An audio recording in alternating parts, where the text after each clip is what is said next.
Uma criança que era saudável, tinha uma vida normal e, apesar de algumas circunstâncias, era rodeado de amor e carinho. Até conhecer seu pai, que era ausente, e passar a conviver com ele. É aí que tudo muda. Esse é o canal Casos Solucionados e hoje trago esse caso revoltante que aconteceu em 2021. Fica aqui comigo para saber todos os detalhes. Bora pro vídeo!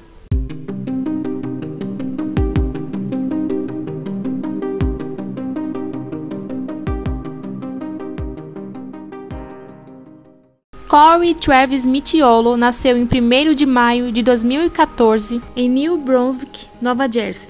Corey era uma criança saudável, era amoroso e feliz. Ele gostava muito de jogar futebol, inclusive ele estava fazendo treinos de flag football e ele estava muito animado com isso. Ele também gostava de jogar Roblox, que é um jogo online, gostava de brincar com os amigos no parque, adorava ler livrinhos, pintar e desenhar. Também tinha interesse em sistema solar, planetas e espaço. Seus pais são Brianna Mitiolo, de 23 anos na época do caso, e Christopher Gregor, de 28 anos também na época. Corey e Brianna moravam em New Brunswick, Nova Jersey, com a mãe dela, o padrasto e a irmã. Já o Christopher morava com os pais no município de Morrow, Nova Jersey. Brianna deu à luz a Corey quando ela tinha 17 anos. Ela ainda cursava o ensino médio e quando Corey nasceu, ela e Christopher já não eram mais um casal. Mesmo assim, o Christopher não foi presente na vida do Corey. A Brianna acabou criando ele sozinha até os seus 4 anos de vida. Foi uma época bem difícil para ela, ela passou por muitas coisas e por volta dos seus 24, 25 anos ela acabou entrando no mundo das drogas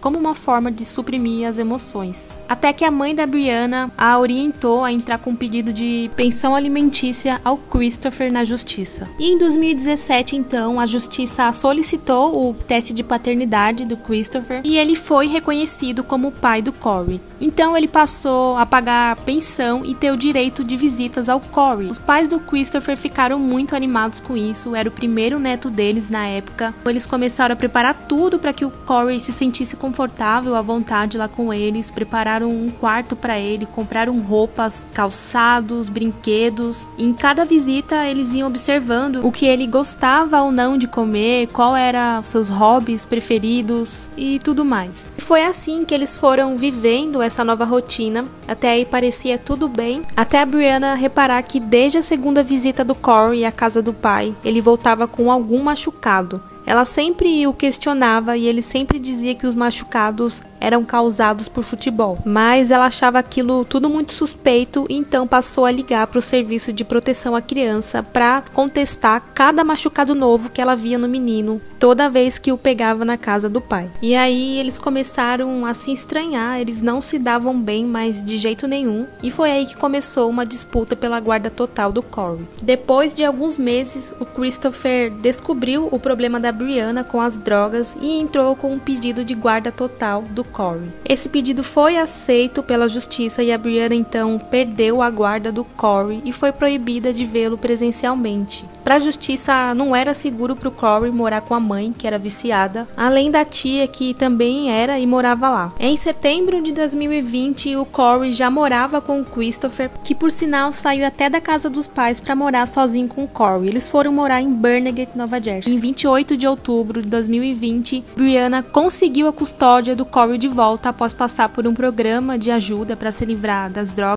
e assim poder manter contato físico com o Corey novamente. Ela disse que lutou muito para conseguir se livrar das drogas porque ela não aguentava mais viver sem o Corey e achava que ele não estava seguro com o Christopher. Então ela conseguiu ficar limpa por um certo tempo, teve algumas recaídas até a época do caso, mas nada como antes, era algo que ela já conseguia controlar. Então em 6 de novembro de 2020, foi quando eles começaram a compartilhar a guarda novamente com todo aquele cronograma de visitação passado pelo tribunal, né? Que é decidir os dias que cada um ficaria com o Corey. Também foi dado a ordem de que o Corey permanecesse morando com o Christopher. O combinado era que em seus dias de visita, a Brianna teria que buscar e levar o Corey de volta para casa do Christopher. E assim foi seguido. Os machucados no Corey continuavam aparecendo, eram hematomas em diversos lugares, arranhões. até marca de mordida e olho roxo, além de algumas vezes também ele chegar chorando ou chateado. Ela disse que certa vez ela pegou o Corey na casa do pai com o lábio machucado e ela perguntou pro menino o que tinha acontecido. Ele respondeu que o pai teria o chutado acidentalmente enquanto eles jogavam futebol. Outra vez ele chegou chorando e quando questionado, ele disse pra mãe que o pai teria arrancado a bola da mão dele. Então mais tarde a Brianna mandou mensagem pro Christopher falando sobre o assunto. Ele disse que não foi nada sério, ele só bateu na bola, a bola caiu, mas foi de brincadeira, e ainda disse que o Corey precisava ser mais durão porque ele era muito chorão e emotivo. A Brianna então respondeu que o Corey não estava sendo emotivo, se ele estava daquele jeito é porque o pai tinha ferido os sentimentos dele. E ele ficou chateado, afinal ele tinha apenas 6 anos. A partir desses episódios, a mãe começou a suspeitar que o filho era agredido regularmente pelo pai. Ela então começou a fazer mais denúncias contra o Christopher no serviço de proteção à criança. Foram inúmeras denúncias, mas rejeitaram consistentemente os relatos dela aos abusos do Corey. Ela chegou a processar a Divisão de Proteção e Permanência Infantil de Nova Jersey por não protegerem o Corey adequadamente. No dia 20 de março de 2021, uma sexta-feira, a Brianna levou o Corey para casa do pai dela, em Abington, na Pensilvânia, para comemorar o aniversário dele. A cidade fica a cerca de 1h30 de Nova Jersey. Não era o dia dela ficar com o Corey, mas ela pediu permissão ao Christopher e ele concordou. E como de costume, ela deveria devolver o Corey entre 2 ou no máximo 3 horas da tarde, porém naquele dia o Corey estava amando passar o tempo lá com eles. Era um dia muito divertido. Eles saíram para jogar minigolf e depois tomariam sorvete. A Brianna decidiu então deixar o Corey aproveitar um tempinho a mais. Com isso, ela saiu da casa do pai já um pouco atrasada. E para piorar, o trânsito estava caótico. Nisso, o Christopher manda uma mensagem para ela dizendo que ela já estava quase 2 horas atrasada, que ele tinha planos com o Corey que foram cancelados devido ao atraso dela. A Brianna respondeu que ela estava dirigindo o mais rápido possível, mas o trânsito estava atrapalhando. E o Christopher finalizou dizendo que ele estaria na academia lá do prédio dele e que era para ela deixar o Corey lá e ir embora. Ela chegou lá às 4h15 e entregou o Corey para ele e, segundo ela, o Christopher estava extremamente irritado.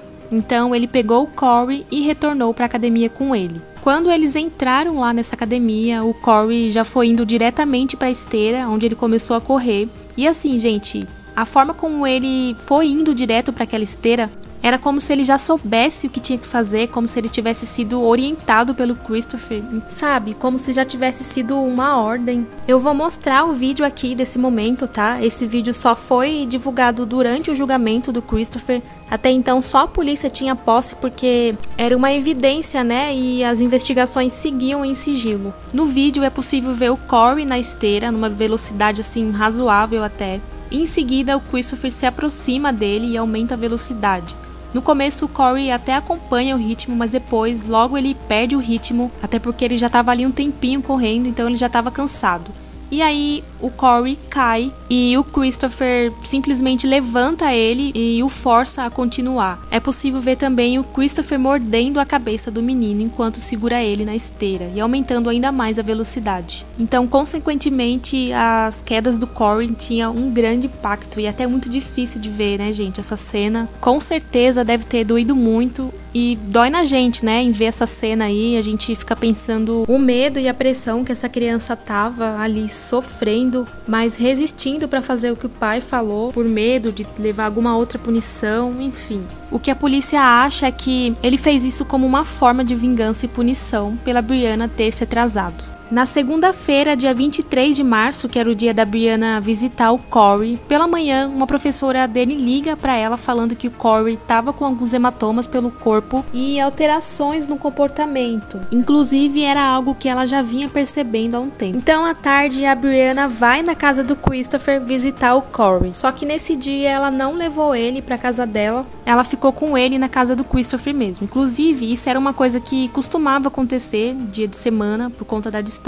Vez ou outra, ela até dormia lá com o Corey, então era algo que o Christopher permitia. Enfim, naquele dia, a Brianna viu os machucados no Corey, eram alguns hematomas, o que fez ela ficar em alerta pela saúde e bem-estar do filho. Ela disse que tinha um hematoma muito estranho na testa do menino, tinha um formato que parecia a marca de alguma coisa, também tinha hematomas e arranhões nos braços, mãos e pernas, joelhos e um outro hematoma no peito. Então ela decide chamar o Corey para caminhar ali pela vizinhança e pergunta para ele o que tinha acontecido, mas o Corey não ficou à vontade para responder. Segundo ela, ele demonstrou um certo medo, e foi aí que em casa, mais uma vez, ela decide ligar para o Departamento de Proteção e Permanência Infantil. Um funcionário recomendou ela levar o Corey no hospital para ver a origem desses machucados. No dia seguinte, dia 31 de março, ela fez um pedido emergencial de guarda total do Corey no Tribunal da Família. No dia seguinte, eles responderam dizendo que não consideravam que o Corey estava em perigo, portanto, o pedido dela foi negado, mas eles ordenaram que a criança fosse submetida a exames para investigar os hematomas e que ela e o Christopher chegassem a um acordo sobre uma data e hora que esses exames seriam realizados dentro de 7 dias após a ordem. Brianna, então, no mesmo dia, comunicou o Christopher e ele simplesmente não falou nada e a bloqueou. E aí, como ela estava muito aflita, com tudo aquilo que estava acontecendo, ela decide que iria sozinha, já que o Christopher não deu a mínima. Então ela marcou a consulta com o pediatra para o dia seguinte, dia 1º de abril, às 5 horas da tarde. Os exames foram feitos no hospital Jersey Shore com um pediatra especialista em maus tratos e abuso. Após o médico ver os machucados, fez algumas perguntas para o Corey. Ele demonstrou medo ao responder, mas disse que o pai o fez correr na esteira porque ele estava gordo demais. No total, o médico identificou 12 machucados pelo corpo do Corey, que eram eles na cabeça, na testa, peito, braços, mãos, costas e pernas. E aí ele decide internar o Corey para realizar exames dos pés à cabeça para ver se havia alguma lesão interna nele. Os exames feitos foram radiografias, raio-x, tomografia da cabeça, exames de sangue, exames físicos onde o Corey não demonstrou sentir dor em lugar nenhum e não foi encontrado nada de alarmante, nenhum sinal de infecção. Todos os órgãos estavam funcionando bem, pulmões limpos, sem chiado. O Corey não apresentava quadro gripal nenhum. A única coisa que foi visto assim que o Corey tinha era um quadro leve de desidratação, mas de acordo com o médico era uma coisa mínima, não teve nem necessidade dele tomar soro ou medicação.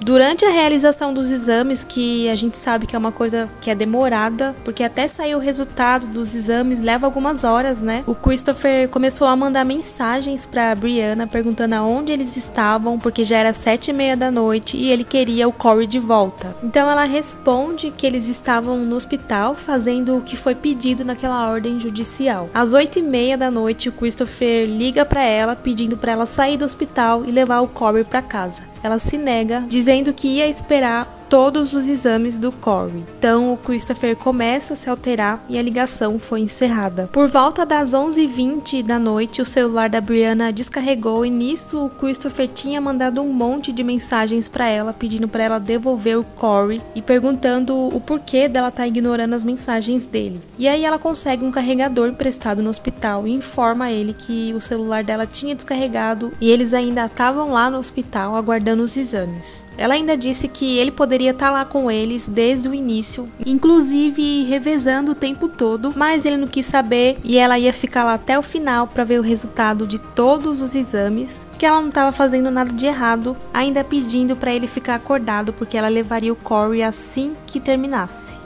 Corey teve alta do hospital 1h da manhã do dia 2 de abril. Ela mandou mensagem para o Christopher avisando que já tinha terminado, que ela estava indo levar o Corey para ele, mas ele não retornou a mensagem, o que fez ela entender que ele já estava dormindo. Então ela decidiu levar o Corey direto para casa dela, porque como já estava muito tarde, o Corey estava muito cansado. Assim que ele entrou no carro, ele já dormiu, então ela achou melhor levar para casa mesmo. Às 6h48 da manhã, o Christopher manda uma mensagem para Brianna dizendo que ainda naquele dia ele ligaria no tribunal para falar que ela decidiu ir sozinha com Corey ao hospital e ficou lá até 1h da manhã e que isso prejudicaria a saúde do Corey. Enfim, um dia amanheceu e eles levantaram por volta das 7h30 para tomar café e irem para casa do Christopher.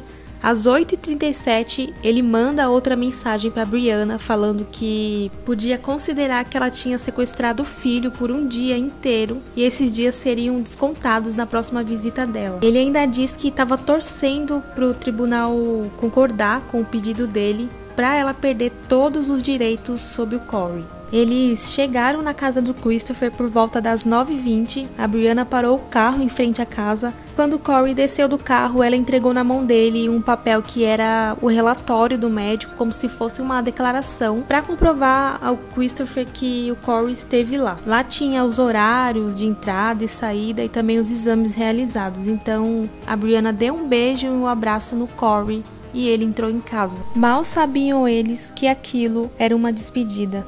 Às 9h48 da manhã, a Brianna responde aquelas mensagens do Christopher dizendo para ele parar de ser tão arrogante. Ele então responde ironicamente que vai continuar sendo e que aquela acusação ridícula com o pedido de guarda total que ela havia feito tinha sido desconsiderada e aquilo só mostrava que não tinha nenhuma evidência contra ele.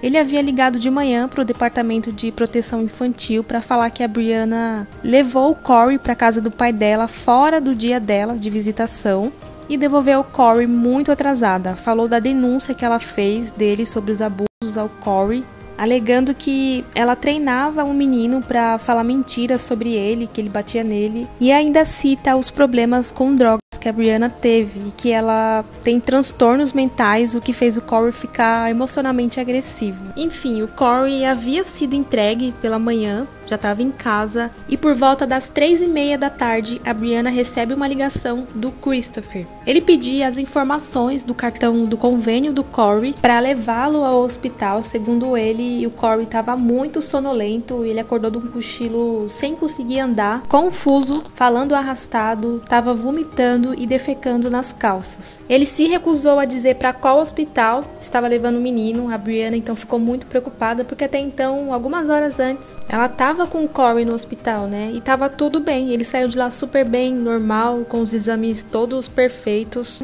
E aí ela ligou várias vezes pro Christopher para saber, mas ele não atendeu nenhuma das ligações. E aí ela começa a ligar para alguns hospitais locais para achar onde estava o Corey, mas ela não conseguiu. Como ela sentiu que tinha algo de muito errado ali, ela decide então ligar para a polícia para relatar o que estava acontecendo. Corey deu entrada no hospital Southern Ocean às 3h40. O médico observou que ele estava ofegante, muito pálido e permanecia como se estivesse inconsciente. Então ele foi levado rapidamente para a sala de emergência, onde colheram sangue e também fariam mais alguns exames. Porém, o Corey teve uma parada cardíaca ali. Foi reanimado com massagem cardíaca e entubado. O pulso dele voltou e então eles levaram ele para fazer uma tomografia de urgência.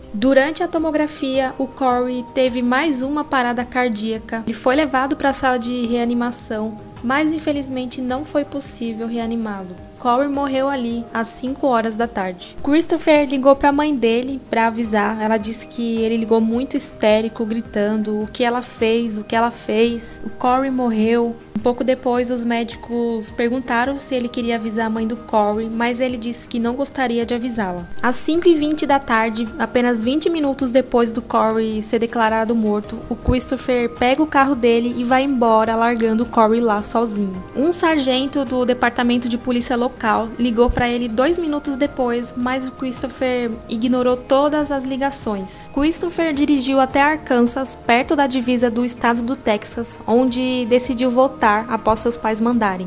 Às 6 horas, um policial vai até a casa da Brianna para avisar que o Corey havia falecido.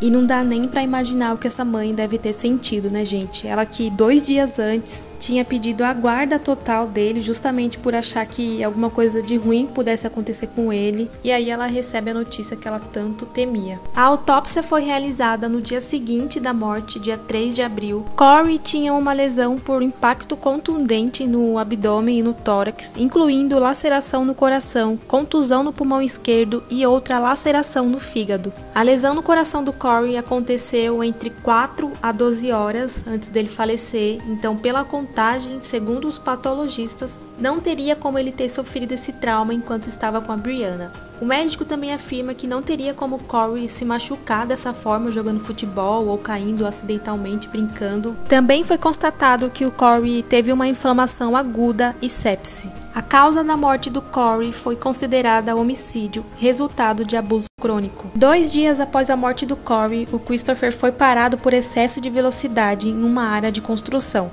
Durante a abordagem, a morte do Corey foi mencionada e ele começa a culpar a Brianna por tudo, falar que ela era viciada em drogas. Esse vídeo não foi autorizado a levar para o júri no julgamento, mas as testemunhas e os advogados puderam falar sobre ele no tribunal. Supostamente, nesse dia da abordagem do Christopher, ele estava planejando sair da cidade, estava com passagens de avião comprada e tudo mais. O carro foi apreendido e na busca encontraram 2 celulares pré-pagos, um drone, 2 pendrives e uma mochila no banco traseiro. Todos os itens foram levados para a investigação. No celular dele, no histórico de pesquisa do Google, tinha umas pesquisas bem suspeitas. No dia 25 de março, ele teria pesquisado se marcas vermelhas se transformariam em hematomas. No dia 2 de abril, dia da morte do Corey, às 3h37 da tarde, ele pesquisou sobre perda de consciência, sonolência e vômitos. Mais tarde, às 6h22, ele pesquisou se telefone pode ser rastreado no modo avião, ou se meu carro pode ser rastreado. No dia 4 de abril, ele pesquisou sobre passagens de avião para o Tennessee, que inclusive foi comprada. Também se numa autópsia tinha como descobrir se a pessoa foi assassinada e em quanto tempo depois de uma autópsia o resultado saía. A investigação também revelou que o Christopher apagou aproximadamente 3.466 mensagens de texto com a Brianna. Também trouxe à tona mensagens de texto que ele enviou a uma mulher chamada Marcy, que ele conheceu em um aplicativo de namoro em 1º de abril, informando que a Brianna não havia entregado o Corey para ele naquela noite como deveria. No dia da morte do Corey, ele mandou outra mensagem para essa mulher dizendo que ele estava no hospital com o menino e que a manteria informada. Também tinha uma selfie que ele tirou com o Corey 3 horas antes dele morrer. E na foto, pela aparência do Corey, provavelmente o Corey já tinha sofrido a agressão.